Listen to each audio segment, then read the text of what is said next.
Majid and brothers की जानिब से next gen EV motors EV showroom 18 साल से कम उम्र के बच्चों के लिए बेहतरीन खूबसूरत बैटरी की गाड़ियां, जहां 35,999 से शुरू बैटरी की गाड़ियां हैं मौजूद, जिसको लाइसेंस आरसी नंबर प्लेट की जरूरत नहीं।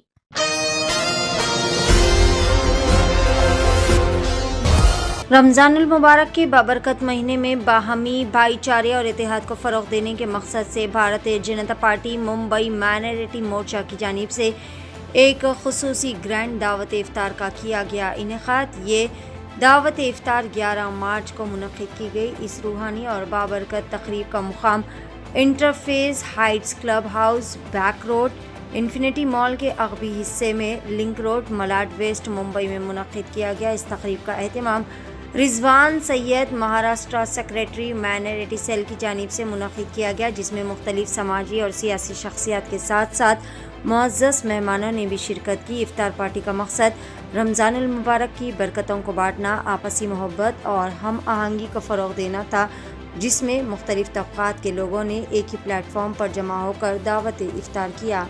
आइए देखते हैं इस खसूस में चंद मनाज़िर। पेश है महाराष्ट्र मुंबई से नुमाइंदा रिपोर्टर रियाज अहमद की एशियन टीवी न्यूज़ चैनल के लिए खास रिपोर्ट। सवाल बनता है रमज़ान के मौके पर ये तो कई इफ्तार पार्टियां हो रही, आज आपने भी रखा जहाँ पर सभी धर्म सभी मजहब के लोग मौजूद थे, खासकर सभी पार्टी के लोग भी मौजूद थे, क्या कहेंगे आप? मैं तो सबको तहे दिल से शुक्रिया अदा करना चाहूँगा, क्योंकि ये कोई पार्टी का या कोई मज़हब का नहीं है। ये ऐसा है कि हर कोई इसको टुगेदर सारे लोग सब इत्मीनान से मनाते हैं, ऐसा है। और तहे दिल से सबका शुक्रिया अदा करना चाहूँगा, क्योंकि हमारे सारे पार्टी के लोग, भले वो शिवसेना के हैं, भाजपा के हैं, हमारे मनसे के हैं, सारे लोग ने इसमें शरीक होके इसमें शान बढ़ाई है। और तहे दिल से शुक्रिया अदा करना चाहूँगा हमारे सिराज भाई का, रफ़ीक भाई का, वीरेंद्र चौधरी साहब का, हमारे एसीबी साहब का, विनोद शेलार साहब का इतना कीमती समय निकाल कर आए हुए हैं। शेलार साहब, आप क्या कहेंगे? आपको हर प्रोग्राम में हर मजहब के लोग पसंद करते हैं, आप लोग जो ये आज रमज़ान के मौके पर इफ्तार पार्टी खासकर बीजेपी की ओर से आयोजित की गई, क्या कहेंगे? ये तो रिजवान भाई की कमाल है, हर साल वो सबको बुलाते हैं और बहुत ही डिसिप्लिन वे में और बहुत उत्साह से ये रमज़ान का पर्व की पार्टी जो इफ्तार पार्टी करते हैं। और मैं यहाँ देख रहा हूँ कि जो रिटायर्ड पुलिस ऑफिसर है वो भी आ गए। नहीं तो पद पे होता है तो व्यक्ति को सब पूछते, लेकिन पद पे ना होने के बावजूद भी कुछ एसीपी यहाँ पर आए।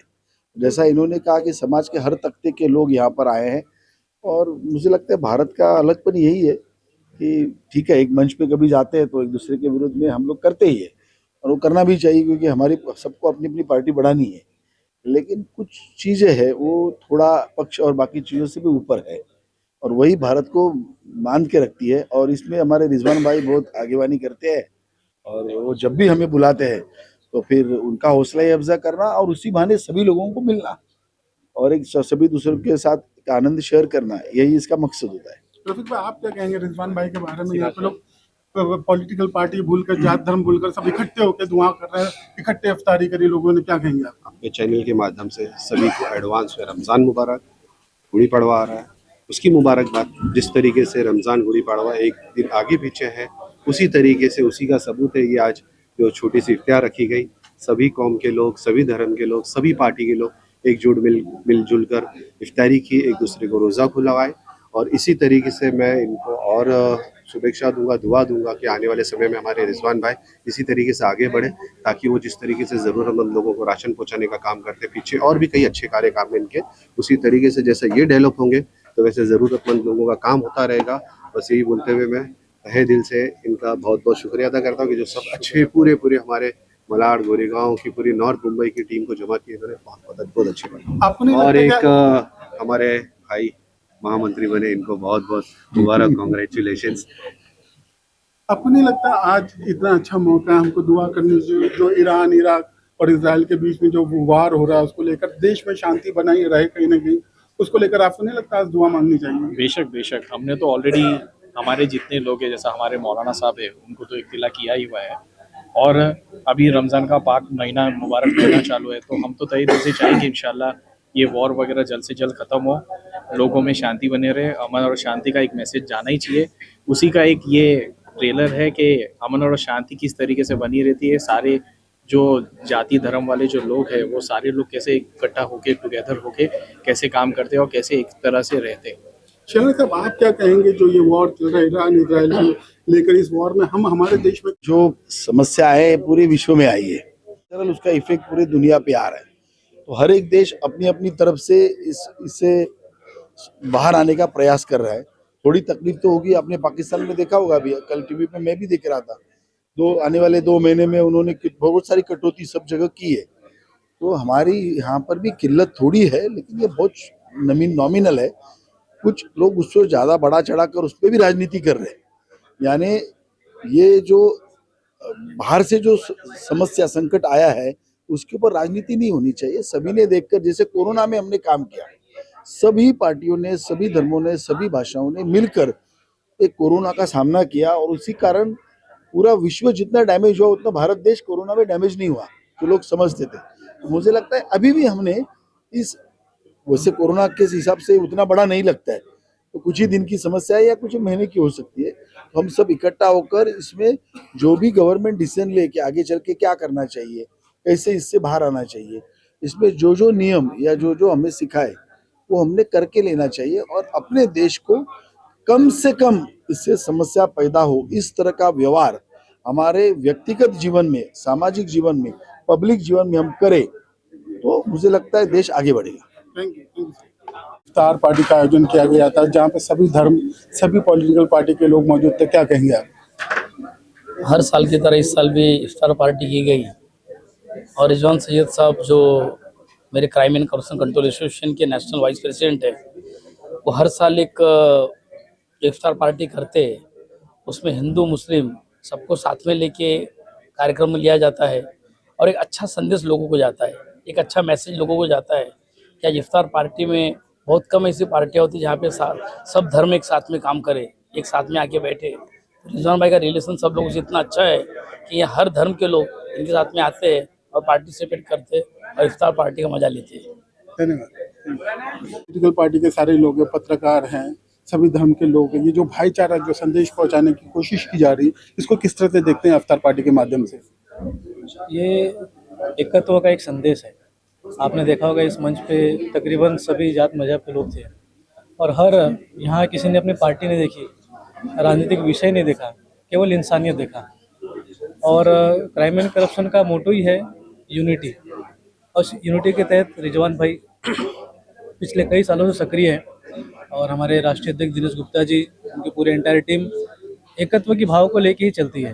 हर जगह देखा जाए तो कहीं ना कहीं एजेंडा बनाया जाता है और अलग अलग लोगों को बांटने का काम जो है आज समाज में हो रहा है। वहीं एक समाज में कुछ लोग ऐसे हैं, रिजवान भाई जैसे लोग हैं, जो लोगों को एक करने का प्रयास कर रहे हैं। आप देखिए यहाँ पे मीडिया, यहाँ पे पॉलिटिकल लीडर्स, यहाँ पे रिटायर ऑफिसर्स या मौजूदा अधिकारी, यानी सभी लोग, सभी जात, सभी वर्ण और सभी मजहब लोग यहाँ पे एक जगह बैठ कर उन्होंने इफ्तार पार्टी का जो आयोजन था उसका लाभ लिया। मैं पूरी टीम की तरफ से एक बार फिर इनको धन्यवाद करना चाहूँगा, क्योंकि हर साल हम तो आते हैं, हम तो उनका हिस्सा है, हमारे एसोसिएशन के साथ जुड़े हुए हैं और उनका नेचर बहुत अच्छा है, जो लोगों को एक करके जो चल रहे हैं। और मैं अपनी एंटायर टीम की तरफ से उनको ढेर सारी कॉन्ग्रेचुलेशन दूंगा कि ऐसे ही लोगों को जोड़ने का काम करें, लोगों को एक करने का काम करें और जहाँ जरूरत हो वहाँ लोगों के लिए सपोर्ट करें। यहाँ पे उन्होंने जात, धर्म, मजहब सबको भूल गए, किसी पॉलिटिकल पार्टी का ध्यान नहीं रखे। जो भाईचारे का संदेश इफ्तार पार्टी के माध्यम से दिया जाता है। आ जाइए सर, आ जाइए। रिजवान सैयद साहब की तरफ से जो इफ्तार पार्टी का आयोजन किया गया, जहाँ पे सभी जात धर्म के लोगों को यहाँ पे बुलाया गया, सभी पॉलिटिकल पार्टी के लोग थे, हर समाज के वर्ग के लोग थे। ये जो भाईचारा का जो संदेश है इफ्तार पार्टी के माध्यम से दिया जा रहा है, इसको किस तरह से देखते हैं आप? पहले तो सबसे पहले आपके न्यूज़ के माध्यम से मैं रमज़ान महीने की सबको खुलूस मुबारकबाद दूंगा, पूरे देशवासियों को, हमारे मुंबई कल को। महीना ही ऐसा होता है कि एकदम अमन शांति वाला और प्यार बांटने वाला महीना है ये।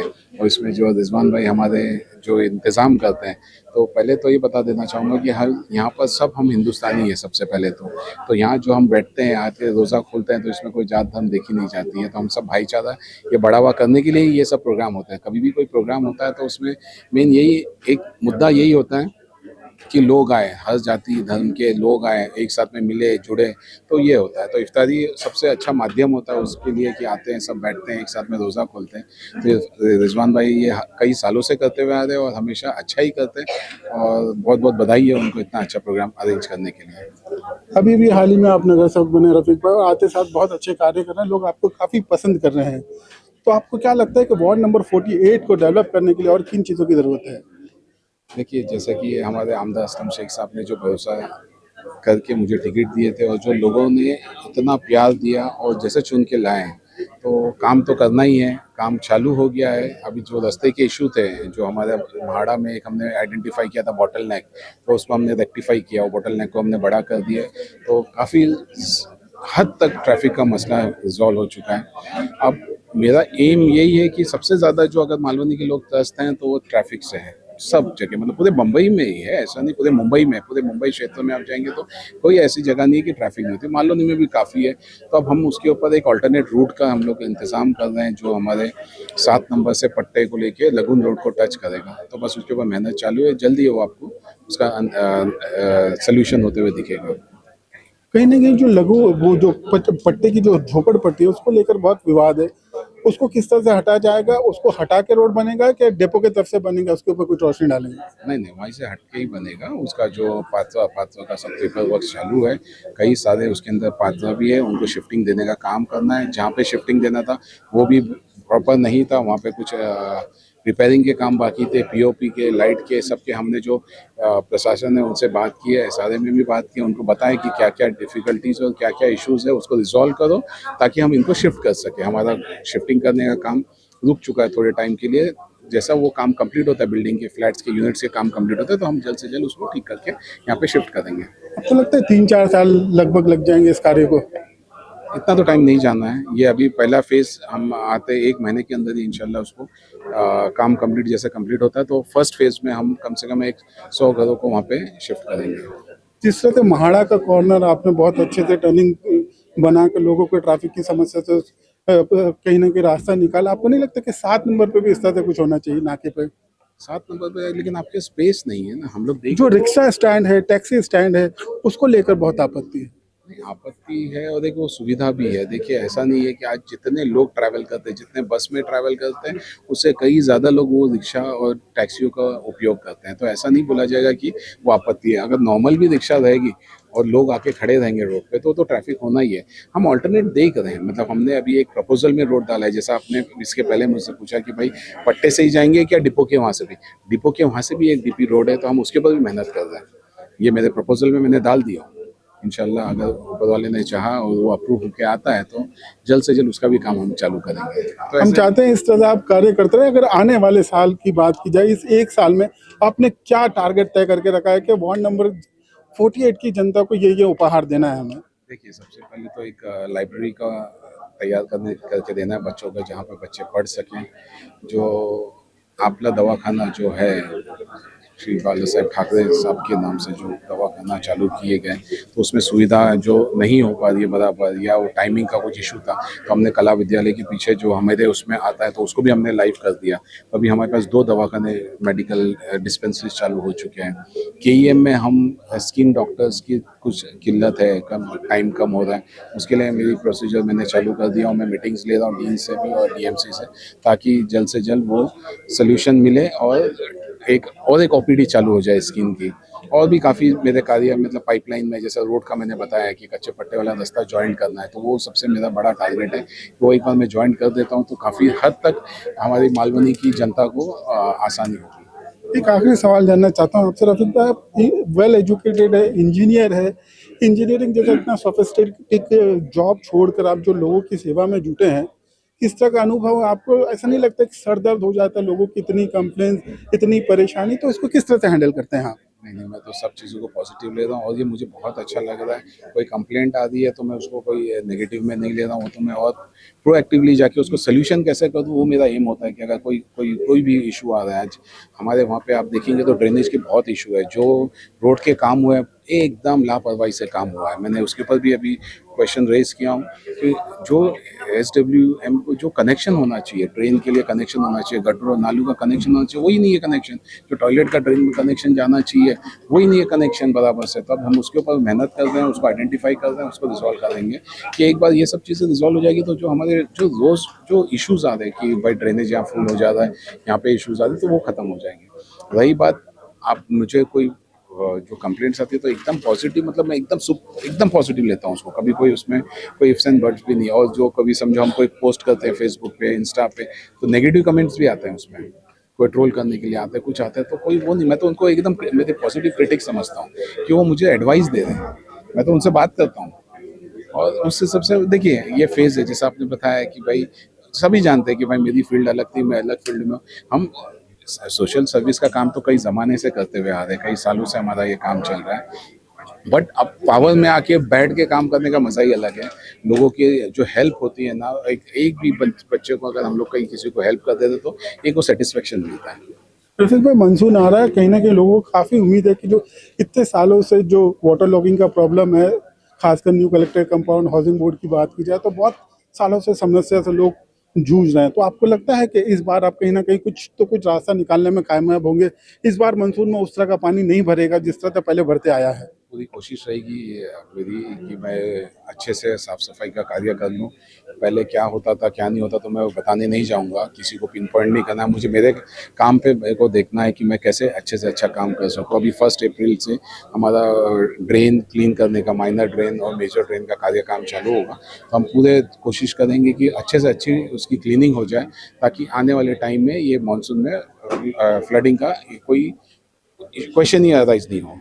हमसे बात करें, बहुत बहुत शुक्रिया आपका। थैंक यू सो मच, धन्यवाद। आपने मुझे मौका दिया कि मेरी बातें मेरे लोगों के सामने रखूँ आपके न्यूज़ के माध्यम से। Thank you so much. Thank you so much. 18 साल से कम उम्र के लड़के और लड़कियों के लिए अजीम पेशकश। हैदराबाद दक्कन में एक नुमाया नाम माजिद एंड ब्रदर्स की जानिब से next gen EV motors EV showroom, जो बहादुरपुरा चौराहा, किशनबाग रोड, हैदराबाद में मौजूद है, जहां पर आपके ख्वाहिश के मुताबिक 18 साल से कम उम्र के बच्चों के लिए बेहतरीन और खूबसूरत बैटरी की गाड़ियां मौजूद, जिसको लाइसेंस, RC, नंबर प्लेट की जरूरत नहीं है। इस गाड़ी को कम उम्र लड़के लड़कियां स्कूल और कॉलेज के लिए इस्तेमाल कर सकते हैं। इनके अलावा औरतें और सीनियर सिटीजन भी इस्तेमाल कर सकते हैं, जिसमें 10 ता 12 मॉडल्स दस्तयाब है, जिसकी कीमत सिर्फ 35,999 से शुरू होकर 86,999 पर खत्म होती है,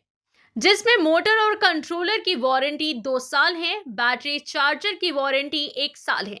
ये तमाम models next gen motors Bahadurpura पर मौजूद है। मजीद तफसीलात के लिए 9246109197 या फिर 9246209197 पर रब्त करें।